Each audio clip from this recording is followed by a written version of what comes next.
At first, Harry chalked it up to the unfamiliarity of the space. Moving to a new house was stressful for anyone, including dogs. But as days turned into weeks, Max's behavior grew stranger. He no longer just avoided the basement. He actively resisted going near it. One evening, while Harry sat in the living room grading old essays, a habit he couldn't shake, he heard low growls emanating from the hallway. Following the sound, he found Max planted firmly outside the basement door, hackles raised, pacing back and forth as though guarding against some unseen threat. "Hey, buddy," Harry said gently, kneeling beside him. "What's gotten into you?" Max whined, pressing closer to Harry's leg as if seeking protection. When Harry reached for the doorknob, Max let out a sharp bark, a sound so uncharacteristic it made Harry freeze. Something about the dog's reaction sent a shiver down his spine. This wasn't fear of the unknown. This was something deeper, more primal. Standing there in the dim light filtering from the living room, Harry stared at the worn wooden door.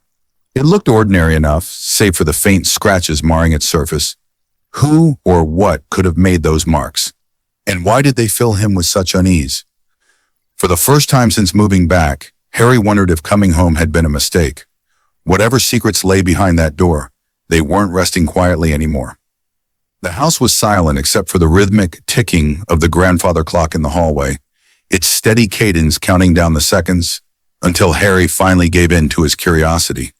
He had spent hours debating with himself, rationalizing that the basement was just an old space filled with forgotten relics, nothing more. But Max's warning growls echoed in his mind, haunting him like a whispered secret he couldn't ignore. It was nearly midnight when Harry decided he'd had enough of second-guessing. Wrapping his fingers around the cold brass doorknob, he hesitated only briefly before turning it.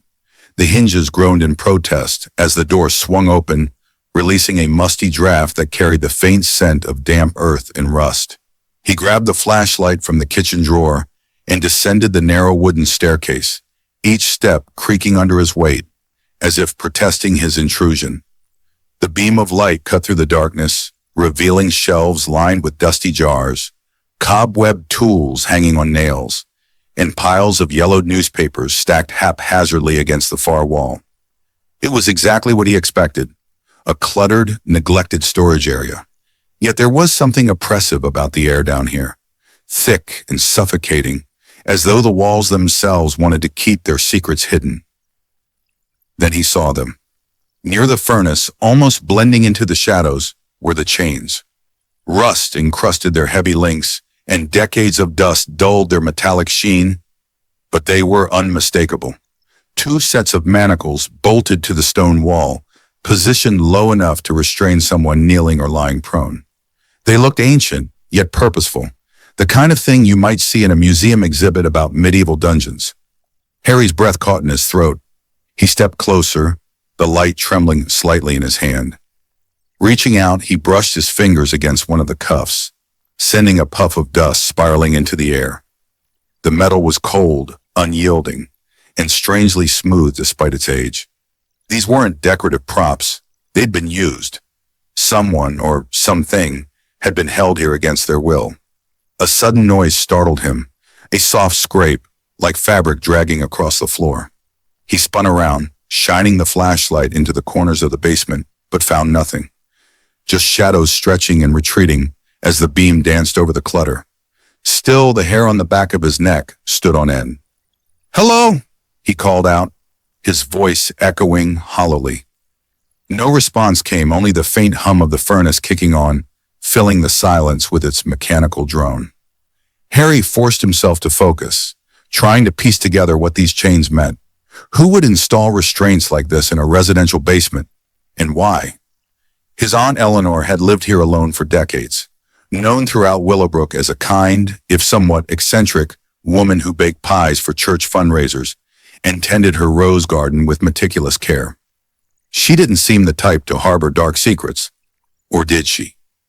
As he examined the chains more closely, he noticed something etched into the stone wall directly above them.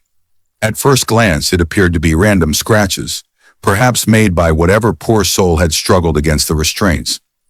But upon closer inspection, Harry realized they formed crude symbols, geometric shapes intersecting at odd angles, accompanied by jagdonic markings that looked deliberately carved. His pulse quickened. These weren't ordinary scratches. They reminded him of illustrations he'd seen in books about occult practices, though he'd always dismissed such things as superstition. What possible connection could Aunt Eleanor have had to something like this? A drop of sweat trickled down his temple, though the basement was cool. He backed away slowly, his flashlight beam wavering as his unease grew. Before leaving, he cast one last glance at the chains, half expecting them to move on their own. When they didn't, he turned and hurried up the stairs, pulling the door shut behind him with a decisive click. Back in the safety of the living room, Harry sank onto the couch, his heart pounding. Max trotted over, pressing his warm body against Harry's leg, as if offering reassurance. For once, the dog seemed calm, no longer growling at the closed door. But Harry knew one thing for certain. Whatever secrets lay buried in this house, they weren't going to stay buried much longer. Harry's hands trembled as he set the flashlight on the coffee table, still trying to process what he'd seen in the basement. The chains, the symbols carved into the stone wall. It was all too much to comprehend. He reached for his teacup, only to find it cold and untouched since he'd made it hours ago. His mind raced with questions, each more unsettling than the last. What had Aunt Eleanor been hiding? Or worse, who? Before he could settle into another spiral of thoughts, Max began barking again. Loud, insistent bursts that echoed through the quiet house. Harry turned toward the hallway, where the golden retriever stood rigid, staring at the basement door. His hackles were raised once more, but this time there was something different about his demeanor. It wasn't just fear, it was urgency. "Max, what is it now?" Harry muttered, rising from the couch. The dog didn't respond, of course, but his sharp bark seemed to demand action. Sighing, Harry grabbed the flashlight and walked back to the basement door. "All right, buddy," he said, opening it cautiously. "Let's see what's got you so worked up." To his surprise, Max didn't resist this time. Instead, he bolted down the stairs ahead of Harry, his claws clicking against the wooden steps. When Harry followed, flashlight in hand, he found Max standing in a far corner of the basement, nose pressed to the floor, tail wagging furiously despite the tension in his body. "What have you found?" Harry asked, crouching beside him. The beam of light swept over the area, revealing nothing out of the ordinary at first glance. Just dusty boxes stacked haphazardly against the wall. But then Max started pawing at one of the lower boxes, nudging it aside with surprising determination. Curiosity outweighing caution, Harry knelt and began moving the boxes himself. They were heavy, filled with old books and papers, their bindings brittle with age. As he cleared them away, his fingers brushed against something solid beneath, a flat wooden surface that didn't match the rest of the basement floor. His pulse quickened. Setting the flashlight down, he pushed harder, clearing the remaining debris until the outline of a trapdoor became visible. It was small, barely large enough for a person to squeeze through, and covered in layers of grime that suggested it hadn't been opened in decades. A rusted iron ring served as a handle, its edges worn smooth by use or struggle. Harry sat back on his heels, staring at the discovery. "Well, I'll be damned," he whispered.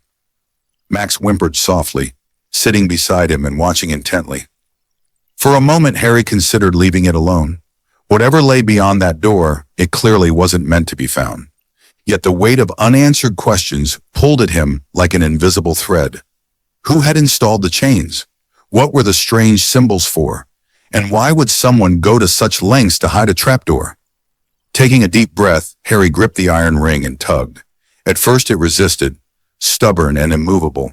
But after several attempts and a few choice expletives, the wood groaned in protest and the trapdoor creaked open. A rush of stale air wafted up, carrying the faint scent of earth and mildew. Peering inside, Harry saw a narrow set of stone steps descending into darkness. He hesitated, glancing at Max, who had gone eerily silent again. The dog's ears were perked, his eyes fixed on the opening, as if sensing something Harry couldn't. You want me to go down there, don't you? Harry murmured, half joking. Max tilted his head, almost as if nodding. Shaking his head at his own foolishness, Harry retrieved the flashlight and stepped carefully onto the first stair.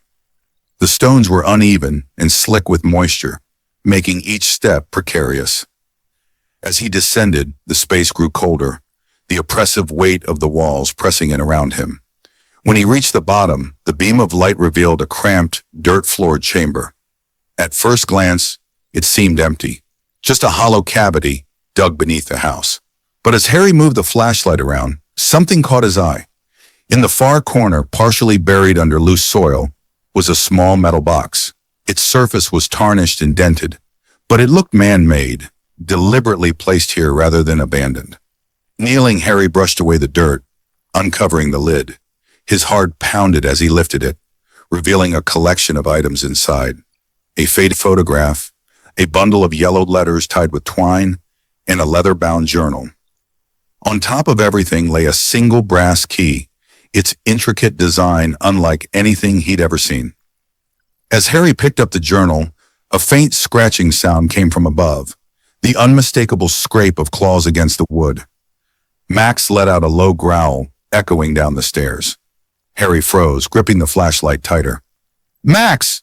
he called, his voice wavering. "What is it now?" But the dog didn't answer. All Harry heard was silence and the creeping certainty that they weren't alone. The narrow crawl space was suffocating, its low ceiling forcing Harry to crouch as he moved deeper inside. The air was thick with the scent of damp earth and decay, clinging to his skin like a second layer. His flashlight beam wavered slightly as his hand trembled, illuminating the grim discovery before him. There in the far corner of the cramped chamber stood an ancient metal cage. Its rusted bars were bent and twisted as though something or someone had fought desperately to escape. Claw marks gouged into the iron, some so deep they must have been made by sheer desperation or unnatural strength. A shiver ran down Harry's spine as he imagined the terror that had unfolded within those confines. Nearby, scattered among the dirt and debris, were fragments of clothing, tattered scraps of fabric that might once have been a dress or shirt. They were faded and brittle, crumbling at the slightest touch. Harry gingerly picked up one piece, holding it closer to the light. It bore faint stains that could only be blood, dried dark over time but still unmistakable. But it was the photograph that stopped him cold. Lying half-buried beneath the soil, its edges curled and yellowed with age, was a sepia-toned image of two young children standing side by side on the front porch of the very house Harry now called home. Their faces were solemn, almost wary, their eyes staring straight into the camera as if pleading for help. One child, a boy, perhaps no older than 10, clutched the hand of a younger girl, her other arm wrapped tightly around a ragged doll. Both wore clothes from another era, their features hauntingly familiar. Harry's breath caught as realization dawned. He turned the photograph over, squinting at the faint pencil scrawl on the back. Eleanor Thomas, summer 1923. Eleanor, his Aunt Eleanor. She'd never mentioned having a brother, or being part of such a disturbing history. But there she was, captured forever in this eerie tableau, alongside a sibling he'd never known existed. Thomas. Who was he? And what had happened to him? The pieces began falling into place, each revelation more chilling than the last. The chains in the basement, the strange symbols carved into the wall, the hidden trap door, all of it pointed to something unspeakable, something violent. Had these children been imprisoned here? Tortured? Or worse? Harry's mind raced as he examined the journal he'd found earlier. Its leather cover was cracked and stiff, but when he opened it, the pages inside were surprisingly intact. Filled with spidery handwriting, the entries dated back nearly a century.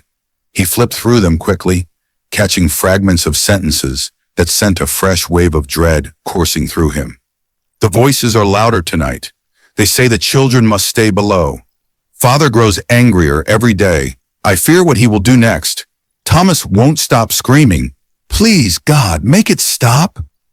Each word felt like a shard of ice piercing his chest. This wasn't just some random tragedy. It was personal. These were his family's secrets, buried literally beneath his feet. Aunt Eleanor hadn't simply lived in this house. She'd survived it. Survived whatever horrors had taken place here. A sudden noise snapped him out of his thoughts. A soft scraping sound coming from above. Max let out another low growl, louder this time, reverberating through the tight space. Harry's heart pounded as he glanced toward the stairs leading back to the basement. Shadows danced along the walls, shifting in ways that couldn't be explained by the flickering flashlight beam. "Max!" he called again, his voice barely above a whisper. "What's going on up there?" No response came, only the oppressive silence of the crawl space pressing in around him. For a moment, Harry considered leaving everything behind, the cage, the photograph, the journal, and getting out while he still could. But deep down, he knew running wouldn't solve anything. Whatever darkness lingered in this house, it had already taken root in his soul. He tucked the journal and the photograph into his jacket pocket, careful not to damage them further. Then, gripping the flashlight tightly, he turned back toward the stairs. As he climbed, the weight of the past seemed to close in on him, heavy and unrelenting. When he emerged into the basement, the air felt colder than before. Max stood at the bottom of the steps, his body tense, his gaze fixed on the shadows near the furnace. Harry followed his line of sight, his pulse quickening as he realized something, or someone, was watching them. The house held its secrets close, but Harry now understood one thing for certain. Uncovering the truth would come at a cost, and he wasn't sure he was ready to pay it. The next morning, Harry woke with a heaviness in his chest, the kind that comes from carrying secrets too big to bear alone. The photograph and journal weighed heavily in his pocket as he prepared to leave the house, their presence both a burden and a beacon guiding him toward answers. Max watched him intently from the doorway, his tail thumping softly against the floor. "Stay here, boy," Harry said, scratching behind the dog's ears. "I'll be back soon." The town library was housed in a modest brick building on Main Street, its windows fogged with age and streaked with rainwater from the night before. Inside, the air smelled of old paper and polished wood, a comforting scent that reminded Harry of his years teaching history. Yet today, comfort eluded him. He approached the librarian, an elderly woman named Mrs. Hargrove, who had been a fixture in Willowbrook for as long as he could remember. "Good morning, Mr. Thompson," she greeted him warmly, adjusting her glasses. "It's nice to see you again. What brings you here?" Harry hesitated, unsure how much to reveal. "I'm trying to learn more about my Aunt Eleanor's house," he said finally. "Its history, I mean. Do you have any records or old newspapers that might mention it?" Mrs. Hargrove frowned thoughtfully, tapping her pen against the counter. "That old Victorian on Oak Lane? Well, it has quite a reputation around town. Not all of it good, mind you." She leaned closer, lowering her voice conspiratorially. "Some folks say strange things happened there over the years. Disappearances mostly. But nothing ever proved, of course." Her words sent a chill through Harry, though he kept his expression neutral.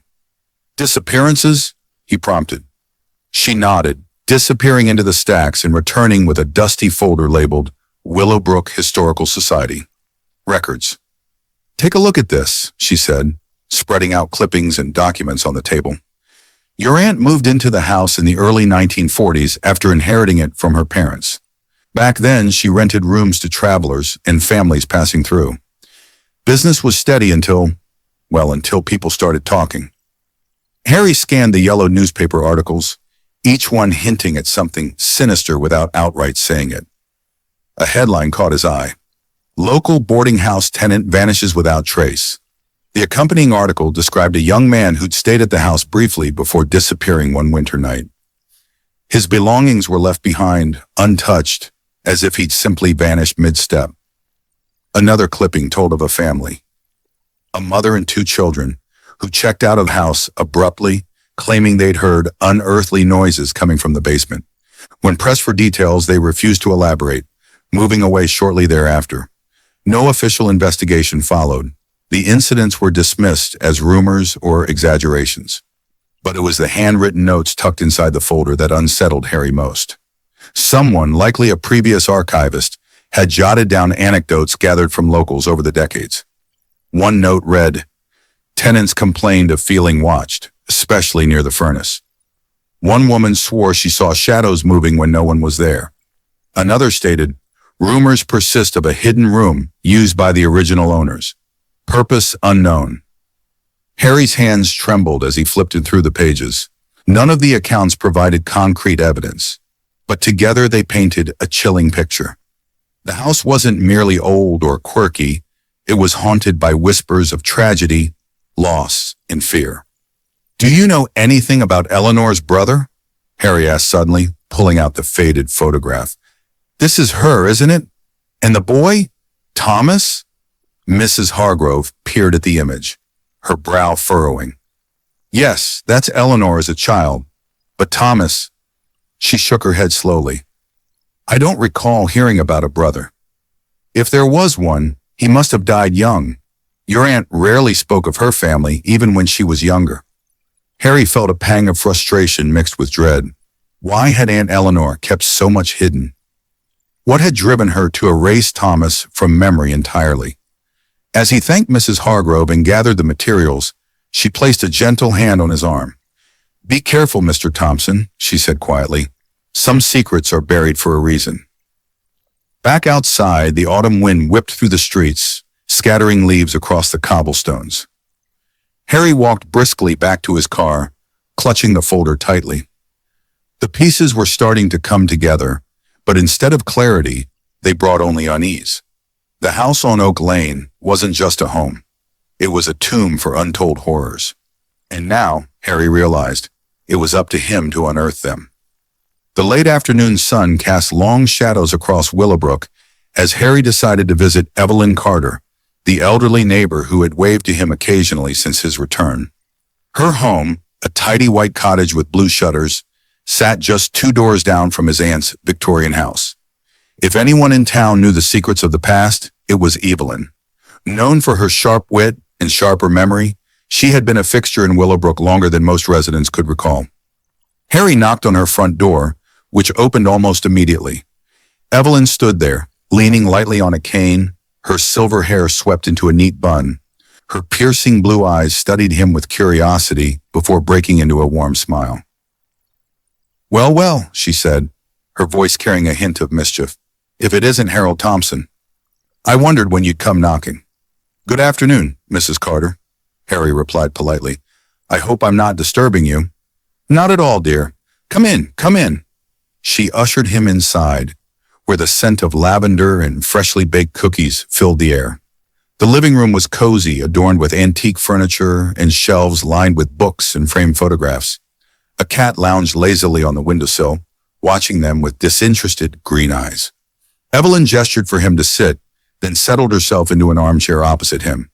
"Now what brings you here? Don't tell me that old house is giving you trouble already." Harry hesitated, unsure how much to share, but something about Evelyn's straightforward demeanor put him at ease. "Actually, yes," he admitted. "I've been uncovering some things, strange things, and I thought maybe you might know more about its history." Her expression softened, though her gaze remained sharp. "Ah, the house on Oak Lane. It's seen its share of sorrow, hasn't it?" She leaned back, tapping her cane against the floor thoughtfully. "Go on then. What have you found?"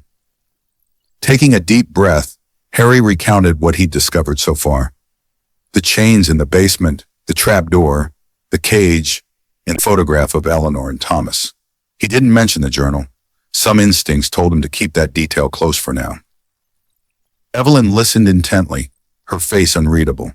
When he finished, she sighed heavily, shaking her head. "I suspected as much," she murmured. "That house has always carried an air of wrongness. Even when we were children, no one dared go near it after dark." She paused, her gaze drifting toward the window as if lost in thought. Then she began to speak, her tone measured but tinged with sadness. "There was talk, you see, back in the 1950s, about a boy who vanished without a trace. Some said he ran away. Others claimed he fell ill and died quietly. But those of us who grew up nearby, we knew better. His name was Thomas, wasn't it?" Your aunt's brother. Harry nodded, his throat tight. Do you remember anything about him? Evelyn pursed her lips, choosing her words carefully. He was quiet, withdrawn, always seemed afraid of something, or someone. Folks whispered that your great-grandfather, Samuel Grady, was a cruel man. Hard as nails, they said, with a temper that struck fear into anyone who crossed him. He ran the boarding house like a tyrant, keeping tenants in line through intimidation, and worse. Worse, Harry echoed, dread pooling in his stomach. Evelyn met his eyes, her own filled with regret. There were rumors, Harold, dark ones. Tenants complained of being locked in the basement overnight as punishment for late rent or minor infractions. Others spoke of hearing cries coming from below, muffled but unmistakable.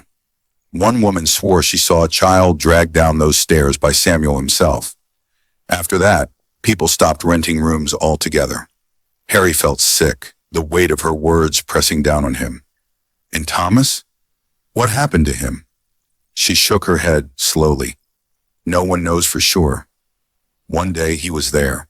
The next, he wasn't.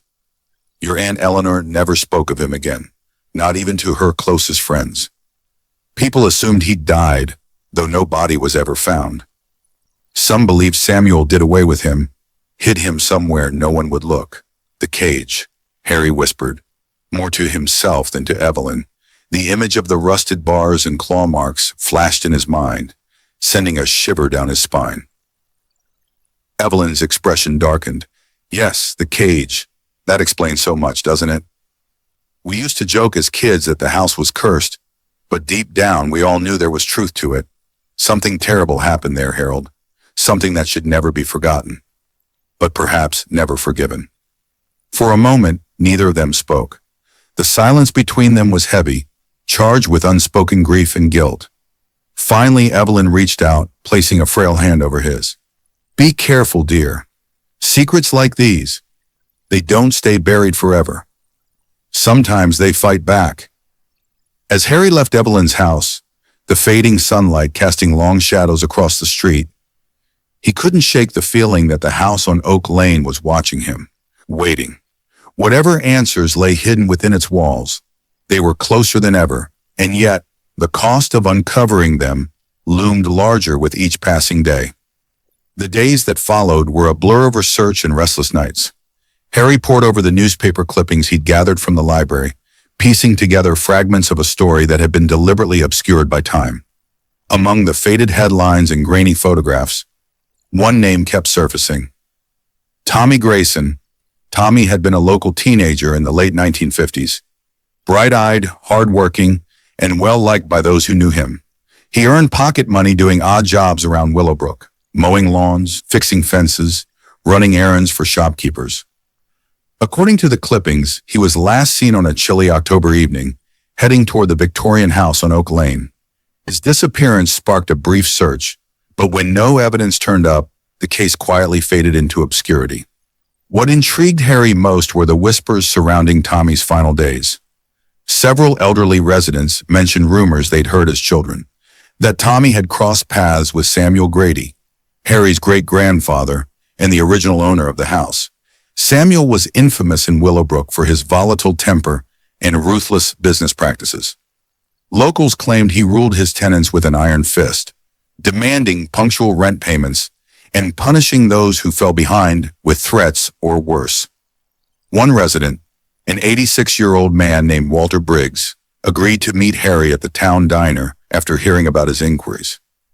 Over steaming cups of coffee, Walter leaned forward, his voice low and gravelly. Samuel Grady wasn't just mean, he was cruel, Walter said, shaking his head.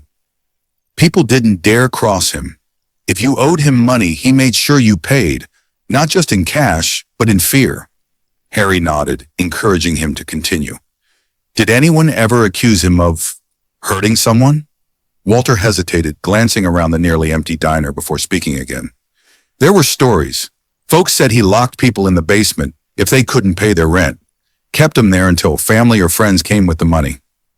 Some said it happened so often, the basement became a kind of prison. And Tommy? Harry pressed.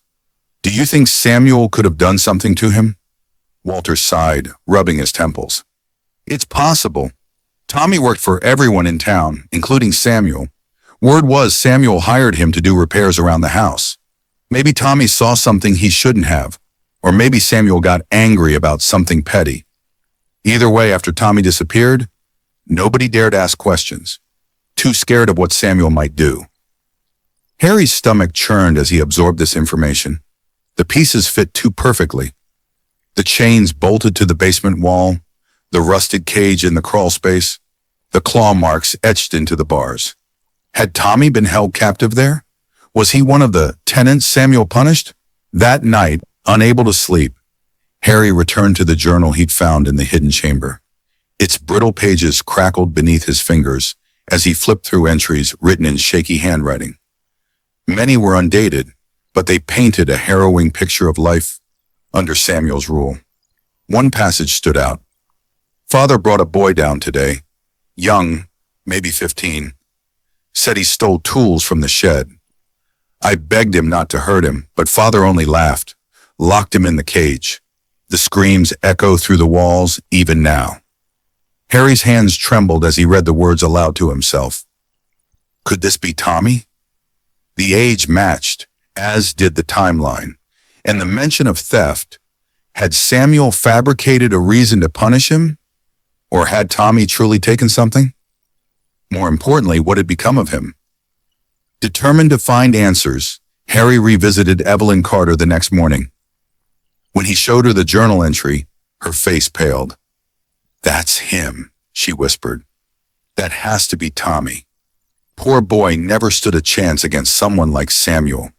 But why would my aunt keep this journal? Harry asked, frustration creeping into his voice.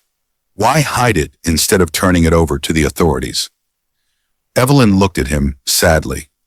Because she loved her father, Harold. Love can make you blind to evil, even complicit in it.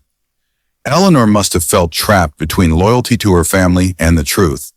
Hiding the journal may have been her way of protecting herself, and perhaps others, from facing what really happened. As Harry left Evelyn's house, the weight of her words settled heavily on his shoulders. The more he uncovered, the clearer it became that the house on Oak Lane harbored not just physical secrets, but emotional ones as well. Each revelation peeled back another layer of darkness, exposing the sins of the past, and forcing Harry to confront how deeply those sins were intertwined with his own bloodline. He glanced at Max, waiting patiently by the front door, and sighed.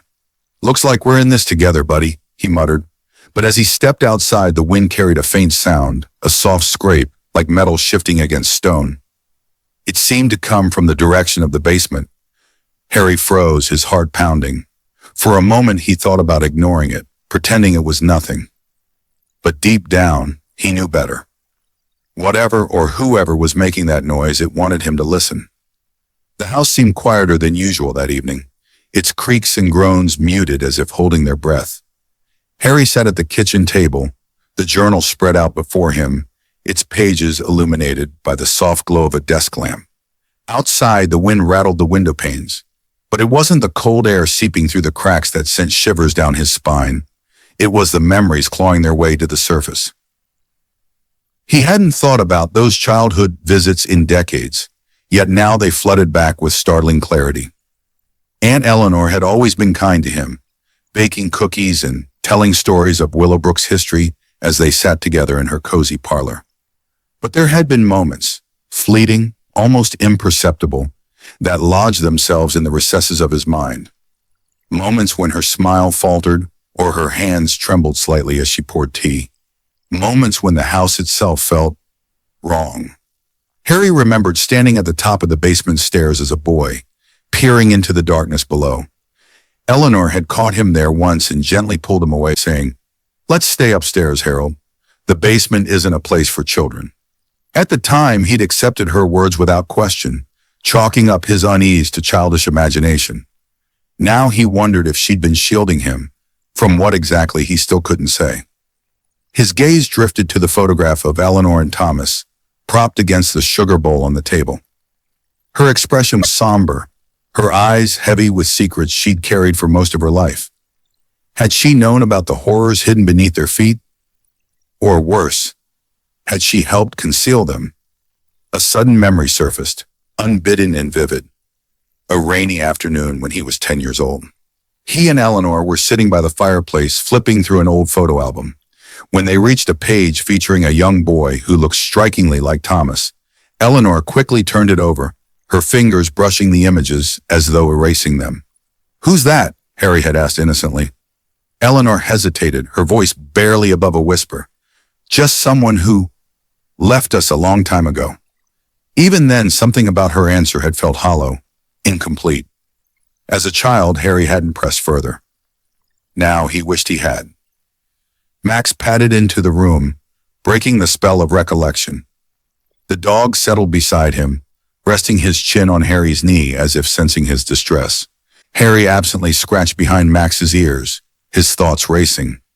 What role had Eleanor played in all this? She must have known about Samuel's cruelty, the chains, the cage, the disappearances, yet she stayed silent, allowing the house to swallow its secrets whole. Was it fear that kept her quiet, or guilt? And what about Thomas? Did she mourn him, or did she bury his memory alongside the truth? Harry opened the journal again, flipping to an entry near the end. The handwriting grew shakier, more frantic, as though the writer feared being discovered. "Father is dead, but his shadow lingers. I hear him in the walls, in the furnace, in the whispers of the tenants. They blame me for what happened, though I did nothing. How can I tell them the truth when even I don't know it anymore?" The passage sent a chill through him. It wasn't signed, but Harry assumed it was written by Eleanor, or perhaps another family member complicit in the cover-up. Whoever it was, they lived with the weight of unspeakable guilt, haunted not only by Samuel's actions, but also by their own silence. Harry closed the journal, rubbing his temples. He felt torn between anger and sorrow. Anger at Eleanor for keeping these secrets from him, for letting him inherit a house steeped in tragedy. Sorrow for the woman she must have been. A woman trapped between love for her father and horror at his deeds. And yet, amidst the turmoil, a new determination took root. If Eleanor couldn't face the truth, then it fell to him to do so. The house demanded answers, and Harry owed it to Tommy Grayson, to Thomas, and to every soul who had suffered within these walls to uncover them. As he rose from the table, Max perked up, his ears swiveling toward the hallway. A faint sound echoed through the house, a rhythmic tapping like fingernails against wood. It came from the direction of the basement. Harry froze, his heart pounding. For a moment he considered ignoring it, pretending it was just the wind or the settling of old timbers. But deep down he knew better. The house was alive with memories, and maybe something more. Whatever awaited him below, it wasn't going to let him turn away. Grabbing the flashlight, Harry headed for the basement door, Max trailing close behind. This time he didn't hesitate. He turned the knob and descended the stairs, the beam of light cutting through the oppressive darkness. At the bottom, the tapping grew louder, sharper. It led him straight to the furnace, where a small wooden panel in the wall stood slightly ajar, a panel he hadn't noticed before. Behind it lay another compartment, narrow and shallow, its contents obscured by shadows. Harry reached inside, his fingers brushing against something smooth and cool. Pulling it free, he found a small tin box. Inside was a single object, a tarnished brass locket engraved with the initials TG, Tommy Grayson's locket. Harry stared at it, his breath catching in his throat. The past wasn't done with him yet, not by a long shot. The discovery of Tommy Grayson's locket sent a jolt through Harry, as though the house itself had reached out to touch him. He turned it over in his hands, its tarnished surface cold against his skin. The initials TG seemed to burn into his palm, a silent accusation from the past. For a moment, he simply stood there, staring at the tiny relic, his mind struggling to reconcile the boy in the photographs with the tragic fate hinted at in the journal. Max broke the spell. The dog began pacing anxiously near the furnace, his nose pressed low to the ground, as if following an invisible trail. His claws clicked against the concrete floor, drawing Harry's attention to a patch of loose floorboards nearby. At first glance, they appeared no different from the others. Worn, splintered wood that had seen better days. But something about the way Max circled the spot, sniffing intently, made Harry kneel for a closer look. Sure enough, one of the boards was slightly raised, its edge jagged where it had been pried loose at some point and hastily replaced.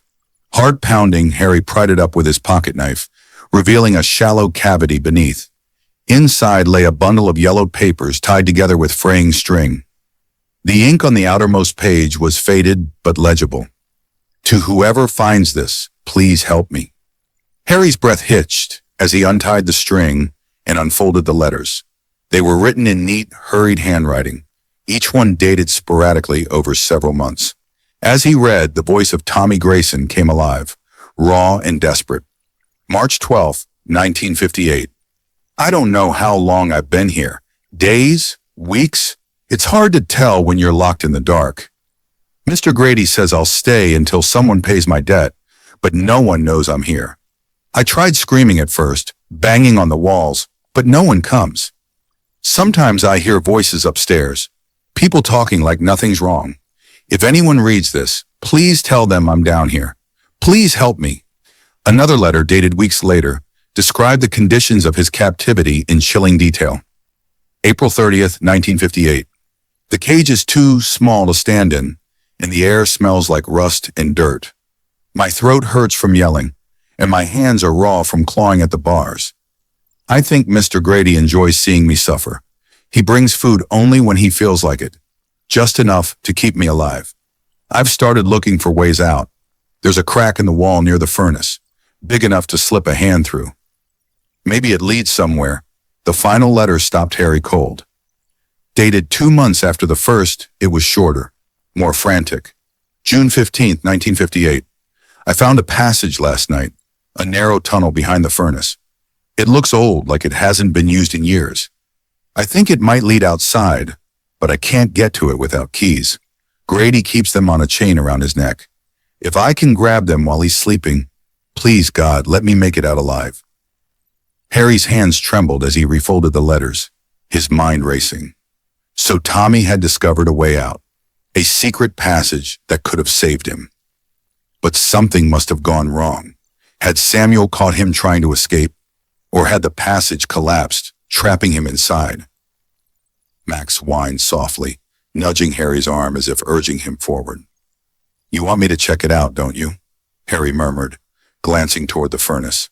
The rhythmic tapping sound from earlier had grown fainter, almost drowned out by the hum of the machine, but Harry couldn't shake the feeling that it was guiding him somewhere. He moved cautiously to the furnace, running his fingers along the wall where Tommy had mentioned the crack. Sure enough, there was a narrow gap between the bricks, barely wide enough to fit a hand. Using the flashlight, Harry peered inside, revealing a dark, dusty opening that sloped downward at a sharp angle. The air smelled stale and earthy, like the crawl space beneath the trap door. This has to be it, Harry whispered, his pulse quickening. Max barked once, his tail wagging furiously. Whether out of excitement or warning, Harry couldn't tell. Taking a deep breath, he grabbed the flashlight and crouched low, squeezing into the passage. The space was tight, forcing him to crawl on hands and knees, the rough stones scraping against his palms. Every few feet, the beam of light illuminated ancient cobwebs and patches of moss clinging to the walls, evidence that the tunnel hadn't been disturbed in decades. As he ventured deeper, the oppressive weight of the house seemed to fade, replaced by an eerie stillness. The farther he crawled, the more he felt like he was leaving the present behind, traveling back in time to when Tommy had made the same journey, hoping against hope for freedom. Finally, the tunnel opened into a small chamber. The flashlight revealed wooden supports holding up the ceiling, their beams cracked and sagging with age. In the center of the room was another object, a rusted metal box, its lid partially open. Inside lay a single key, its intricate design matching the brass key Harry had found in the hidden crawlspace. But as Harry reached for it, a faint sound echoed through the chamber. A soft scrape, followed by the unmistakable creak of footsteps above. Someone or something was moving in the house. Harry froze, his heart hammering in his chest. The past wasn't done with him yet, and whatever secrets remained buried, they weren't going to stay hidden much longer. The next morning, Harry returned to Evelyn Carter's house, the rusted key and Tommy's letters tucked securely in his coat pocket. He knew he couldn't uncover the rest of the truth alone, not with the weight of what he'd already discovered pressing down on him. Evelyn had lived through Willowbrook's history. If anyone could help make sense of it, it was her. She greeted him at the door with a knowing look, as though she'd been expecting him. "You found something else, haven't you?" she asked, stepping aside to let him in. Harry nodded, pulling out the bundle of letters and spreading them on her kitchen table. "These belong to Tommy Grayson," he explained. "He wrote about finding a secret passage behind the furnace, a way out of the house." Evelyn's eyes widened as she scanned the pages, her fingers trembling slightly. "Good Lord," she murmured. "So that's how he escaped." "Escaped?" Harry repeated, leaning forward. "What do you mean?" She sighed heavily, sinking into a chair. After Tommy disappeared, rumors circulated that he'd run away because Samuel Grady threatened his family. His mother worked part-time at the general store, and his younger sister was still in school.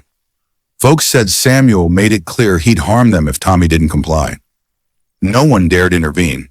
It was easier to believe he'd left willingly than to risk angering your great-grandfather. Harry felt sick. The pieces were falling into place, but the picture they formed was devastating. Tommy hadn't vanished because he wanted to. He'd sacrificed himself to protect those he loved.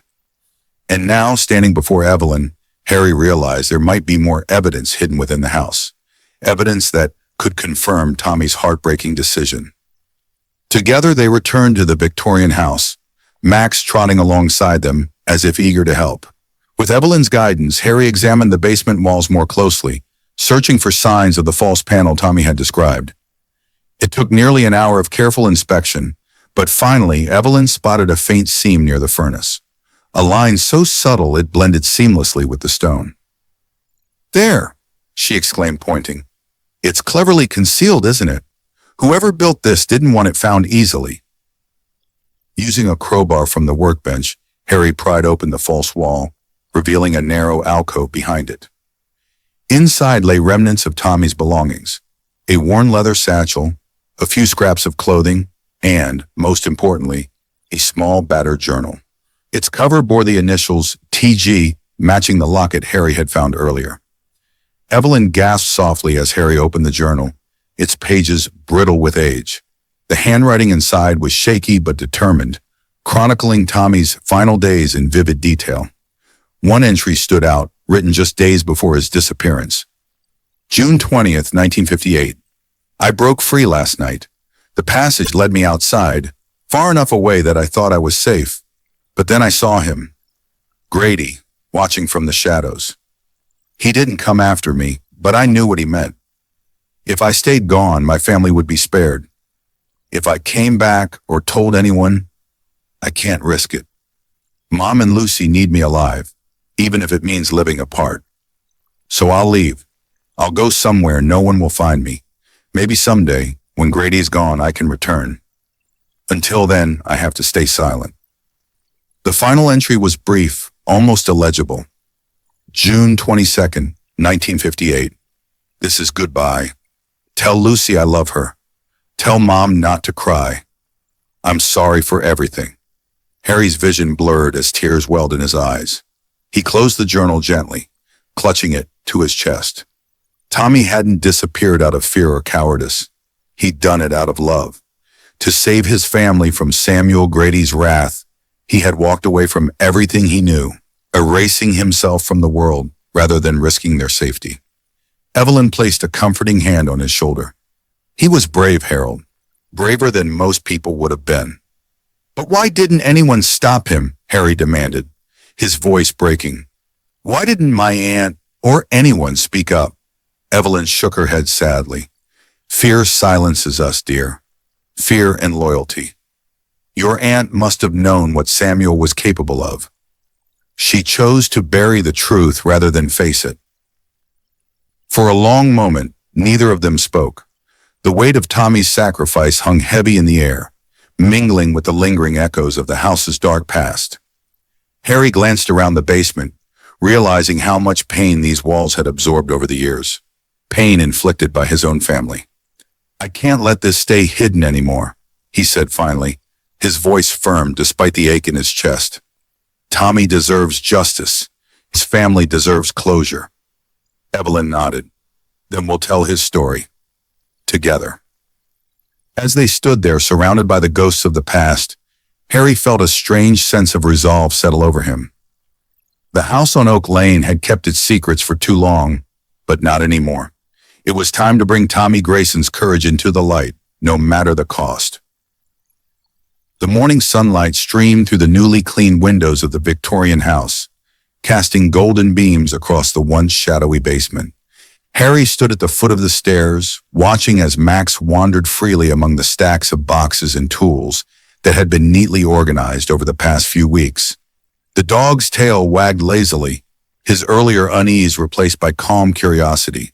It was a small but profound victory, a sign that the darkness lingering in the house had finally begun to lift. Armed with Tommy Grayson's journal, letters, and the rusted key, Harry had contacted local authorities and historians, sharing the story he'd uncovered. At first, skepticism met his claims. After all, decades had passed since Tommy's disappearance, and Samuel Grady's crimes were buried under layers of silence and fear. But the evidence spoke for itself. The hidden passages, the chains, the faded handwriting of a boy who had endured unimaginable suffering. Slowly, the truth came to light, sparking conversations throughout Willowbrook about the town's complicated history. Though no legal action could be taken against Samuel Grady, long dead and beyond accountability, the acknowledgement of his atrocities brought a measure of peace to those who had lived under his shadow. Tommy's family, now scattered across the country, learned of his bravery through Harry's efforts. His younger sister, Lucy, now an elderly woman living in Ohio, sent a heartfelt letter thanking Harry for giving her closure. "For years I thought he abandoned us," she wrote. "Knowing he loved us enough to sacrifice himself, it changes everything." Harry read the letter several times, each word reinforcing his decision to restore the house. He envisioned it not as a monument to tragedy, but as a sanctuary, a place where children like Tommy could find safety, support, and hope. With help from Evelyn and other townsfolk, he began renovations, transforming the old Victorian into a welcoming foster home. The basement, once a site of terror, became a bright playroom filled with laughter and life. Even the furnace room, long a source of dread, was repurposed into a cozy reading nook adorned with bookshelves and soft lighting. As the project neared completion, Harry found himself reflecting on how far he'd come since moving back to Willowbrook.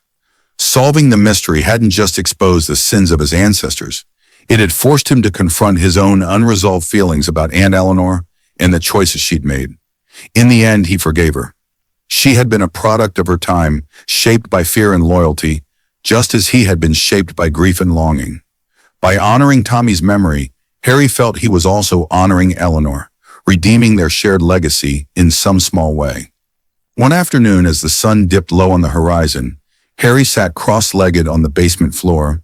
Max sprawled contentedly beside him. The space smelled fresh now, scrubbed clean of its musty past. Harry held the photograph of Eleanor and Thomas in one hand and Tommy's locket in the other, marveling at how interconnected their lives had been and how much they had endured. "You knew, didn't you?" he said softly, glancing at Max. "You always knew there was something down here." The dog lifted his head, gazing at Harry with soulful eyes before resting it back on his paws. Animals often sensed things humans couldn't, and Max's instincts had guided them both toward the truth when Harry's rational mind might have faltered. For a moment, Harry allowed himself to imagine what Tommy might think if he could see the house today. Would he feel vindicated? At peace? Or would he still carry the weight of his sacrifice, even in death? Whatever the answer, Harry hoped the boy knew his courage hadn't been forgotten, that his story mattered. Max let out a soft sigh, breaking the silence. Harry smiled, scratching behind the dog's ears. "Ready to start anew, buddy?" he asked. Max thumped his tail in response as if to say yes. Together they rose and climbed the stairs, leaving the basement bathed in warm light. As Harry stepped outside, the cool evening breeze brushing against his face, he felt a sense of renewal wash over him. The house on Oak Lane wasn't just a home anymore. It was a symbol of resilience, a testament to the power of truth and healing. And for the first time in years, Harry felt truly at peace.